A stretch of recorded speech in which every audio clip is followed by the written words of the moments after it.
Hello children, good morning to all of you. तो आज के इस क्लास में हम लोग चर्चा करेंगे sources of water. Sources of water यानी कि पानी के स्रोत। ठीक है, इसमें सबसे जो पहला टॉपिक है हमारा वो है रेन वाटर। और मैं टॉपिक स्टार्ट करने से पहले एग्ज़ाम के जो तैयारियां हैं, जो भी प्रिपरेशंस हैं जो आप लोग कर रहे हैं, तो मैं चाहता हूं कि आप लोग उसमें इंटरनल क्वेश्चंस जितने भी हैं उसके साथ साथ थोड़े बहुत लेसन्स के जो ऑब्जेक्टिव्स हैं उसे भी रिवीजन करने का प्रयास करें। ठीक है, तो आज का जो टॉपिक था वो था रेन वाटर। तो मैं अभी ऐसे ही स्टार्ट करने जा रहा हूँ। देखिए, कहता है when water vapour in the air condenses it forms rain. जब वाटर वेपर जो कि हवा में मौजूद है, ये जब कंडेंस होता है, कंडेंस का मतलब होता है वाटर वेपर को जब वाटर में चेंज होता है, इसे हम कंडेंस होना कहते हैं। ठीक है, बेसिकली इट फॉर्म्स रेन। तो ये बारिश का निर्माण करता है। We can say that rain water is a very pure form of water. देखिए, ऐसा माना जाता है कि जो बारिश का पानी होता है वो सबसे शुद्ध जल माना जाता है। And just like distil water, जैसे कि डिस्टिल वाटर कितना प्योरेस्ट फॉर्म ऑफ वाटर है, ठीक उसी प्रकार से जो बारिश का पानी होता है उसे भी काफ़ी ज़्यादा स्वच्छ और साफ माना जाता है। As it is free from any kind of impurity, क्योंकि ये किसी भी प्रकार के अशुद्धता यानी उसमें गंदगी नहीं पाई जाती है। The technique of collecting rain water in tanks for later use is called rain water harvesting. देखिए, रेन वाटर हार्वेस्टिंग क्या है? पानी का भविष्य में हम कभी उपयोग कर सके, इसके लिए जो पानी को स्टोर किया जाता है इसे हम रेन वाटर हार्वेस्टिंग कहते हैं। अब रेन वाटर हार्वेस्टिंग के द्वारा जो वाटर कलेक्ट किया गया है, इसका यूजेस कई अलग अलग जगहों पर किया जाता है। चाहे तो आप घर में पौधे में पानी जैसे डालते हैं तो उसके लिए भी हम इस वाटर का यूज कर सकते हैं। यूटेंसिल्स क्लीन करने के लिए, है ना। इसके अलावा जानवरों को नहलाने के लिए और भी जैसे बहुत सारे कारण हैं। जैसे बगीचे में आप चाहें तो फूल में या पौधे में पानी डाल सकते हैं। सब ऐसे इस पर्पज़ से ही इस पानी को स्टोर किया जाता है। अगर हम इसे पी नहीं सकते हैं तो क्या हुआ, बट हम उसका यूज़ किसी और जगह तो कर ही सकते हैं। The water falling on the roof of a building is allowed to flow either into an underground storage tank. It is later pumped up to an overhead tank for use in a day-to-day activities like flushing, watering of plants, etc. देखिए, जो छत से जो बह करके पानी जो store होता है तो वो पानी कहाँ जाता है? वो जाता है under storage tank.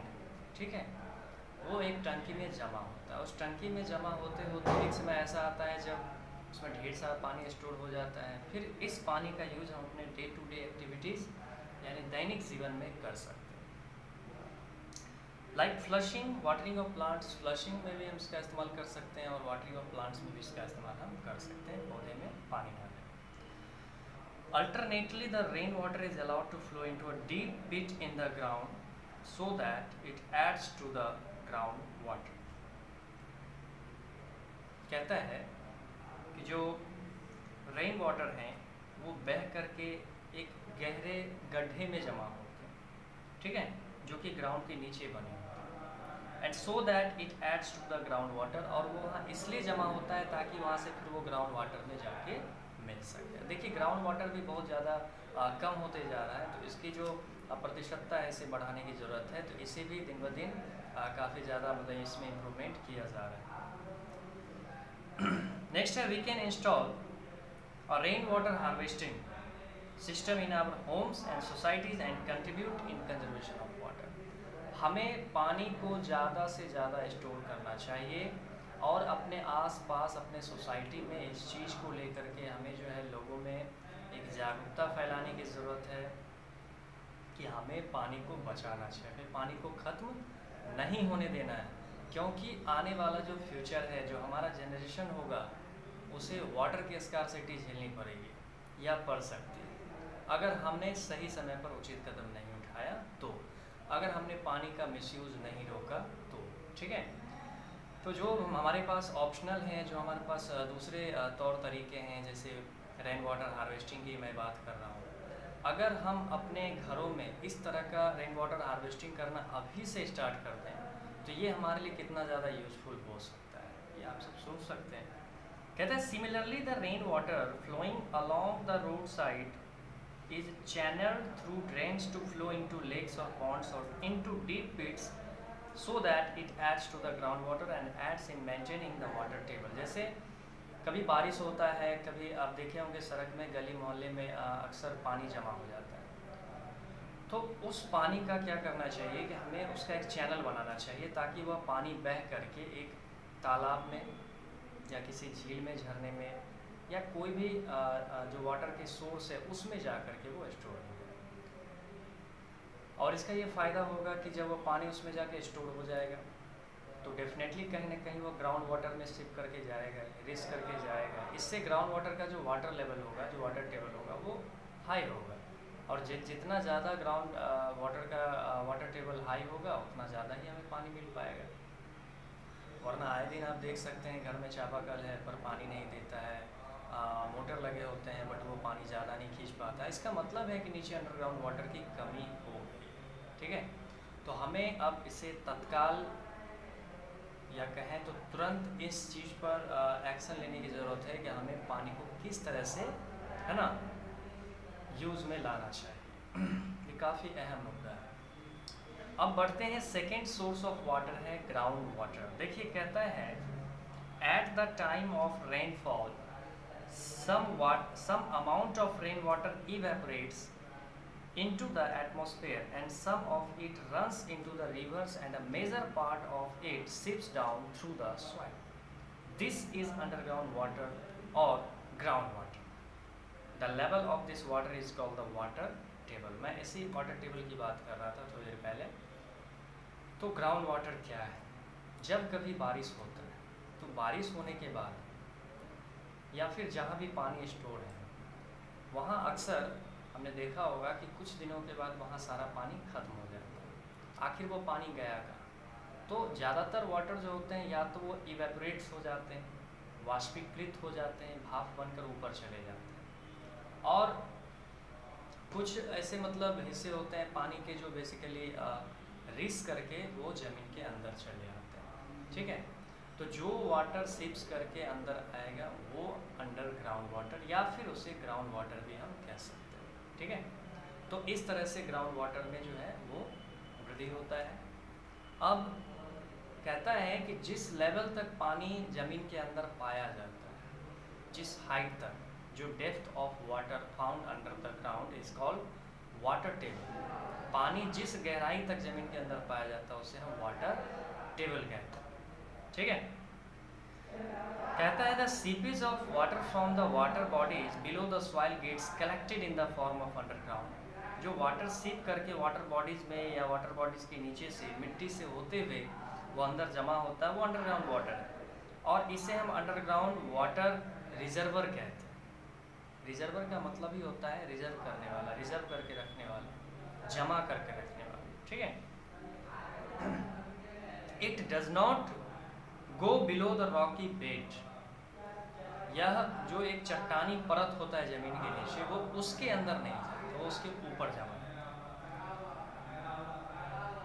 It does not go below the rocky bed at different places. Water beds are formed at different depth. तो जो नीचे ज़मीन के नीचे जो वाटर बेड्स हैं, इसमें अलग अलग डिफरेंट बेड्स बने हुए हैं, रॉकी बेड्स बने हुए हैं। कहता है this days people are being made aware of the technique of rain water harvesting. Aware means होता है लोगों को जागरूक करना, लोगों को समझाना इस चीज़ के बारे में कि हम रेन वाटर हार्वेस्टिंग का यूज़ करें तो हमारे लिए कितना यूज़फुल है। ठीक है, the rain water falling on roads open cemented floorings and roots flow through drains into trenches and pits. जितने भी सड़क पर पानी वगैरह जमा होता है वो सब कहीं ना कहीं बह करके किसी न किसी खेत में, किसी न किसी ट्रेंच में, किसी न किसी तालाब में ही जाके जमा होता है। अक्सर वो नदी नाले में जाके जमा हो जाते हैं। तो नदी नाले का भी जो पानी होता है कहीं ना कहीं वो वाटर बॉडीज़ या फिर रिवर से ही अटैच होता है। रेन वाटर हार्वेस्टिंग जो है कहता है कि can improve the quality of ground water bye diluting the dissolve salt and other substances found in the ground water. Rain water harvesting जो है ये जो ग्राउंड वाटर होते हैं इसके क्वालिटी को वो बढ़ा सकता है। बेसिकली जब यह रेन वाटर पानी जब अंडरग्राउंड वाटर में जाके मिलेगा तो जो उसको ज़रूरी मिनरल्स होंगे ये सब उसमें पर्याप्त मात्रा में मिल जाएगा। ठीक है। कहता है have you heard of borewell? क्या आपने बोरवेल के बारे में सुना है, जिसको अक्सर लोग गांव घर में बोरिंग वगैरह कहते हैं। कहता है about obtaining water bye boring holes into the earth. वो बड़ा सा एक होल करके पृथ्वी के अंदर से एक बड़ा सा पाइप डाल करके उससे पानी खींचा जाता है। कहता है when this ground water is obtained by boring such a well it is called a borewell. तब जिस इस तरह का जो पानी जो कि बोरिंग के द्वारा जैसे कुआं की तरह होता है वो उसके द्वारा जो पानी खींचा जाता है इसे हम बोरवेल कहते हैं। And it is also called a deep tube well. इसे हम डीप ट्यूब वेल भी कहते हैं। तो इस टॉपिक को, इस चीज़ को आपको ध्यान में रखना है। ठीक है। Next is the topic is surface water. And surface water, you know, the water that we obtain from rivers, streams or lakes वगैरह वगैरह बहुत सारे होते हैं ऐसे सोर्सेज जिसे हम सरफेस वाटर कहते हैं। ठीक है। जो बेसिकली ज़मीन के ऊपर जो भी वाटर है। Because the rain water runs off through the surface of the earth and gets accumulated in various water bodies। क्योंकि जब ये बारिश के रूप में जब पृथ्वी पर आते हैं तो ये कहीं ना कहीं किसी न किसी वाटर बॉडीज़ में ही जाके कलेक्ट हो जाता है। तो सरफेस वाटर में भी कुछ कैटेगरीज हैं। सबसे पहले है rivers and streams. Rivers and streams यानी नदियाँ या फिर जो धाराएं हैं। Most of our water requirements are met by river water because it is sweet, क्योंकि ये थोड़ा सा मीठा होता है। And river water not only meets the domestic and agricultural requirements but industries also take water from the rivers. यहाँ तक कि जो नदियाँ हैं उससे जो बड़े बड़े कारखाने होते हैं, मैंने बताया था अक्सर उन्हें नदियों के किनारे सेटअप किया जाता है। इसका कारण ये है कि ईजिली वहाँ से वाटर, ईजिली वहाँ से ट्रांसपोर्टिंग, सारी चीज़ों की सुविधाएं उसे हो जाती है। तो इससे वे कोई भी चीज़ को सस्ते दामों पर या कहा जाए तो cheap mode of transportation river के द्वारा जो है वे आसानी से कहीं भी अपने माल को एक जगह से दूसरी जगह भेज सकते हैं। और जो वाटर ट्रांसपोर्ट होता है वो थोड़ा सा कम खर्चीला होता है। तो मे बी कि इससे कंपनी को ज़्यादा प्रॉफिट होता होगा, इसलिए ज़्यादातर जो फैक्ट्रीज होते हैं वो नदियों के या कोई भी वाटर बॉडी के किनारे ही सेटअप किए जाते हैं। और सबसे खास बात कि जब भी बारिश होता है तो कहीं ना कहीं वो नदियों में ही जाके पानी मिल जाता है और नदियाँ जल्दी सूखती भी नहीं हैं।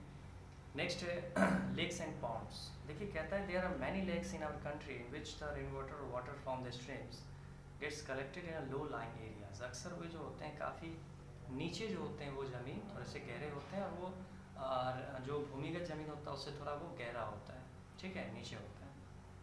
और कहता है in some places the water comes out through the cracks in the rocks, this is called spring water. अक्सर आपने देखा होगा कहीं कहीं पहाड़ों के बीच से, दरारों से भी पानी रिसते रहते हैं।